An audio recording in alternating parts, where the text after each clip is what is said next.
राजद का घोषणा पत्र जारी हो गया है।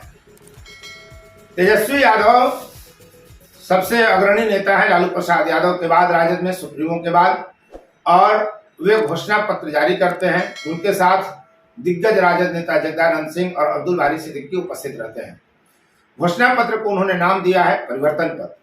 हम इसी का विश्लेषण करेंगे। आप देख रहे हैं फोर्थ न्यूज, मैं उपेंद्र कश्यप। प्रश्न यह है कि जब घोषणा पत्र परिवर्तन पत्र उनका इतना आकर्षक होता है, लोक लुभावन होता है, जनता को अपील करने वाला होता है, तो फिर परिणाम उलट क्यों जाता है? इस बात का भी हम विश्लेषण करेंगे।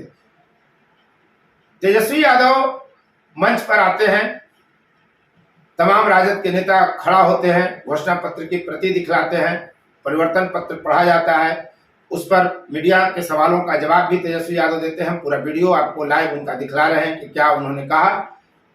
इस परिवर्तन पत्र में युवाओं को, महिलाओं को आकर्षित करने के साथ साथ बिहारियों को आकर्षित करने वाले एजेंडा को तेजस्वी यादव ने शामिल किया है।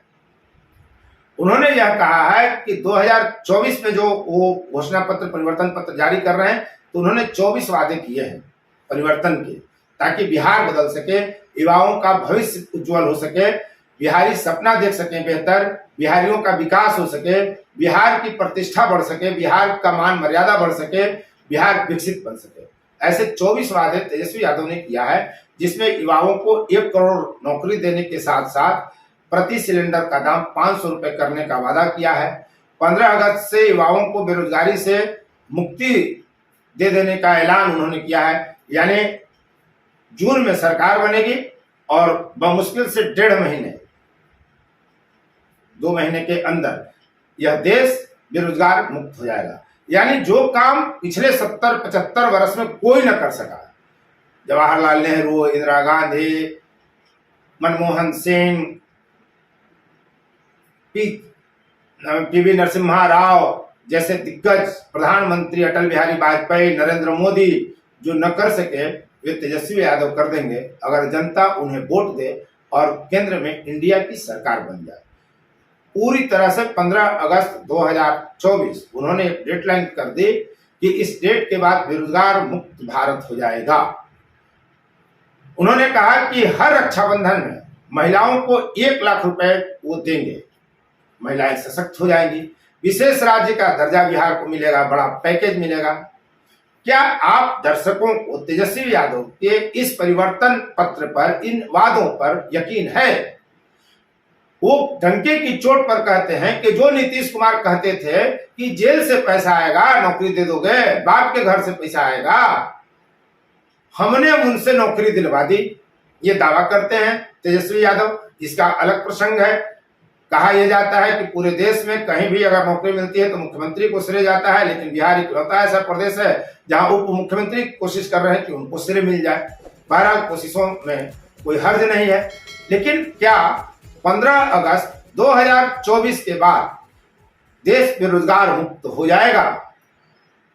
राहुल गांधी के साथ है तेजस्वी यादव। वो अपने भाषण में, बयान में कहते भी हैं कि राहुल गांधी की बात को आगे बढ़ा रहे हैं, उनके साथ हैं।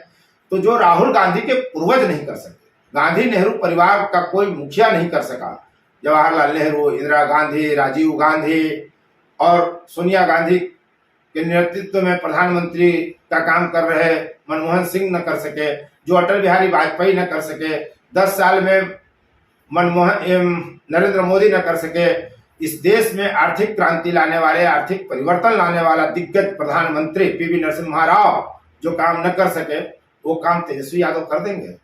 क्या आपको यकीन है? प्रश्न यही है। और ऐसे ही कारणों से विपक्ष के मुद्दों पर, उनके वादों पर, उनके दिए गए भरोसों पर जनता को यकीन ही नहीं होता। वादे बड़े बड़े कर दिए जाते हैं। तो जब आप वादे बड़े करेंगे तो पलटकर यह प्रश्न आपसे पूछा ही जाएगा कि पहले ऐसा क्यों न हो सका। बिहार में लगातार 15 साल मजबूत सरकार लालू प्रसाद यादव और राबड़ी देवी की रही, तो आप ऐसा क्यों नहीं कर सके? केंद्र में 10 साल यूपीए की सरकार रही, 2004 से 2014 तक मनमोहन सिंह प्रधानमंत्री रहे, अर्थशास्त्री रहे, राजद उसमें शामिल थी, लालू प्रसाद रेल मिनिस्टर थे, तो फिर बेरोजगारी मुक्त देश क्यों न हो सका? जब आप पहले नहीं कर सके तो आज आपके पास ऐसा कौन सा फार्मूला आपने इजाद कर लिया कि अब 15 अगस्त 2024 के बाद देश में बेरोजगारी खत्म हो जाएगी? तो अब आप सुनिए कि तेजस्वी यादव ने क्या कहा। सारी बातें आप लोगों को दे दी जाएंगी, लेकिन जो प्रमुख चीज़ें हैं वो हम आप लोगों के समक्ष रखना चाहेंगे।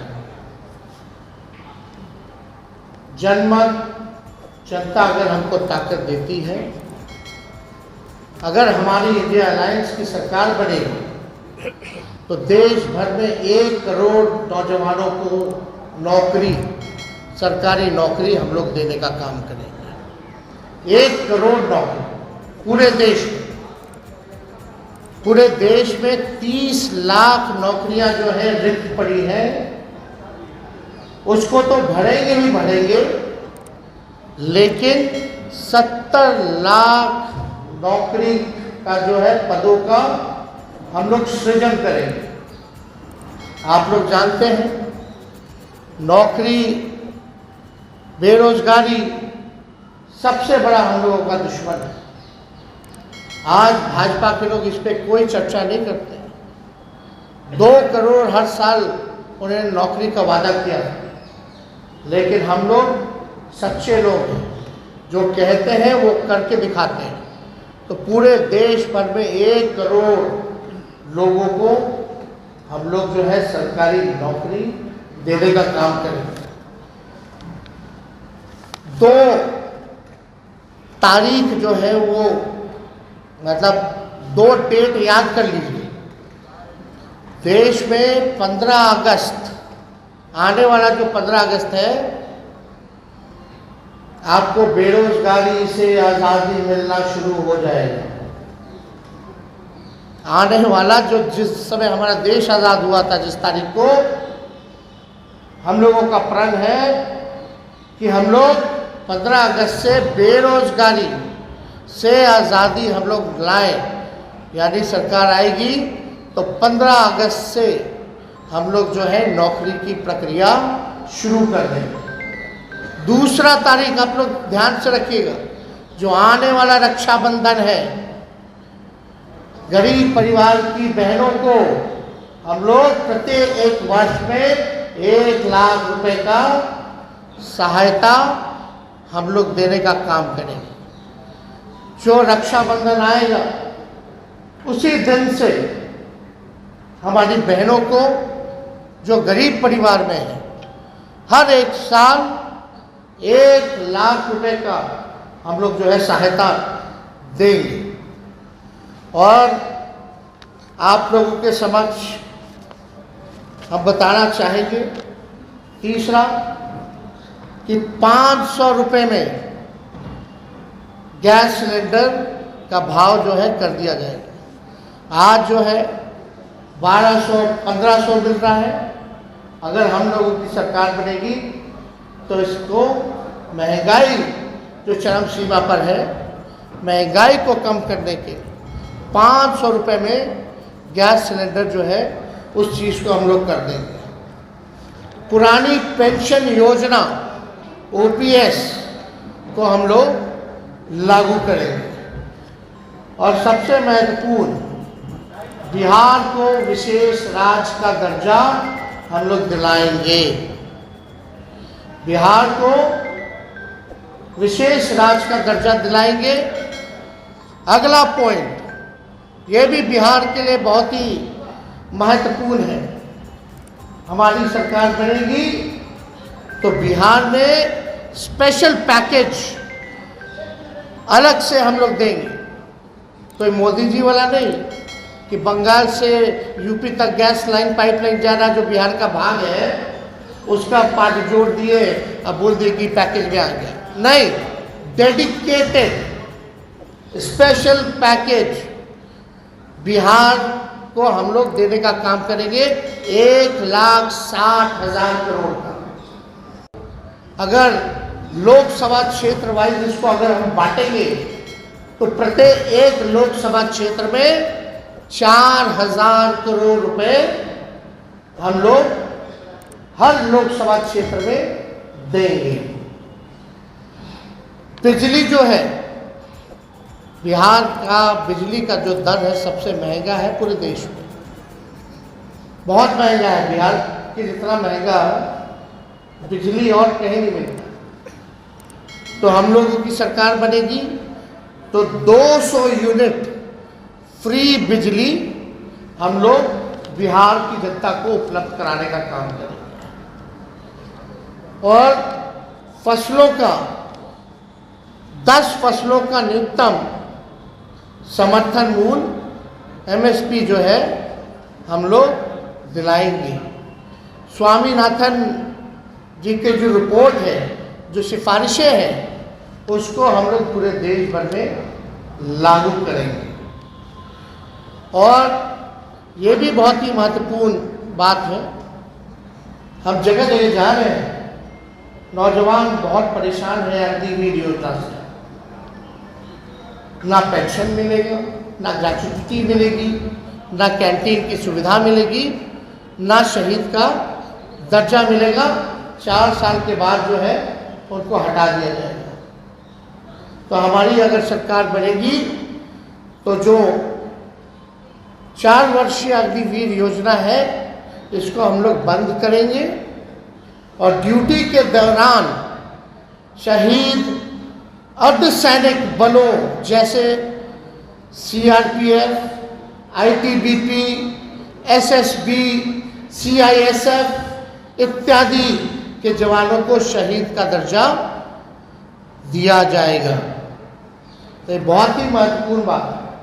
पैरामिलिट्री फोर्स जितने हैं उन लोगों की लंबे अरसे से डिमांड रही है कि भाई ड्यूटी के दौरान अगर शहीद होता है हमारा जवान तो उनको शहीद का दर्जा नहीं दिया गया। तो हम लोग उन सारे पैरामिलिट्री फोर्सेस जितने हैं देश भर में उनको शहीद का दर्जा देंगे और 4 वर्षीय अग्निवीर जो योजना इन लोगों ने लाया है इसको समाप्त करेंगे। और जैसे बहाली निकलती थी वैसी ही बहाली हम लोग निकलवाएंगे। बिहार में अच्छी कनेक्टिविटी हो उसके लिए 5 नए एयरपोर्ट हम लोग बनवाएंगे। पूर्णिया में, भागलपुर में, मुजफ्फरपुर में, गोपालगंज में और रक्सौल में, ताकि अच्छी कनेक्टिविटी जो है हम लोगों को दे सके। एयरपोर्ट बनेगा तो क्षेत्र जो है विकसित होगा, आगे बढ़ेगा। इसमें 5 नाम हम बता दें फिर से: पूर्णिया, भागलपुर, मुजफ्फरपुर, गोपालगंज और रक्सौल में नए एयरपोर्ट का निर्माण कराया है। अगला पॉइंट, मंडल कमीशन के बाकी बचे जितने सिफारिशें हैं उसको हम लोग लागू करेंगे। और यही नहीं, हम लोगों ने जाति आधारित गणना कराया। जाति आधारित गणना तो कराया, तो साथ में हम लोगों ने आरक्षण की सीमा को बढ़ाया 75%। आज भले ही चाचा जी उधर चले गए हों, लेकिन इस बातों को भूल जाते हैं। सचिवालय में सभी उनके मंत्रियों के साथ, हम भी डिप्टी सीएम थे, हम लोगों ने प्रेस कॉन्फ्रेंस किया था और भारत सरकार को कैबिनेट ने सिफारिश भी की थी कि भाई जो आरक्षण की सीमा हम लोगों ने बढ़ाया है बिहार में, जिसमें अति पिछड़े का बढ़ा, स्वर्ण जाति भाइयों के जो गरीब भाई हैं उनका 10% जो था वो रह गया, अति पिछड़ों का, दलितों का, आदिवासी भाइयों का यानी 75% जो आरक्षण बढ़ा उसको हम लोग शेड्यूल 9 में डालेंगे। अब इस पे मुख्यमंत्री जी चर्चा नहीं कर, इतने महीने हो गए सरकार में, लेकिन अभी भी शेड्यूल 9 का जिक्र नहीं किया उन्होंने। और आप देखिएगा इसी वजह से कोई भी कोर्ट चला जा रहा है और इसी देरी के कारण जानबूझ के विलंब किया गया भाजपा के द्वारा, ताकि कोई ना कोई ये पीछे से कोर्ट में भिजवा करके इस आरक्षण की शिला को खत्म कर दे।